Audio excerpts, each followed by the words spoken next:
Halvad police સ્ટેશનના હળવદ ગામે canal road ઉપર એક લૂંટનો બનાવ બનવા પામેલ, જેમાં તારીખ 10/4ના રોજ 3 આરોપીઓએ એક ફરિયાદીને પોતાને રોકી મોટરસાઇકલ ઉપર છરીનો ભય બતાવી અને એક રૂમ પર લઈ ગયેલા હતા. રૂમ પર એની લૂંટ કરી એની પાસેથી 4,500 રોકડા લઈ લીધા અને મારીને ગૂગલ પે એકાઉન્ટમાંથી 10,000 રૂપિયાની લૂંટ કરેલ હતી.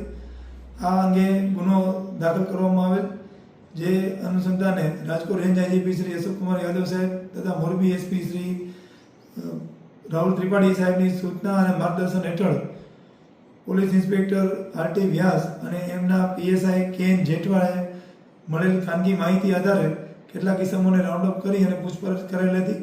આ પૂછપરછ દરમિયાન આ ગુનો ડિટેક્ટ થવા પામેલ અને આ કામે પકડાયેલ આરોપીઓ સચિન મિયાત્રા, રવિભાઈ તરેસા અને અજયભાઈ સોરેલા આ ત્રણેય કોળી ઇસમો અને હળવદ તાલુકાના જ રહેવાસી છે. એમની પાસેથી રોકડ રકમ ₹14,500 તેમજ 2 વિવો કંપનીના મોબાઈલ અને એક સ્પ્લેન્ડર આ કામે કબજે કરી આ લૂંટ ડિટેક્ટ કરવામાં આવેલ છે.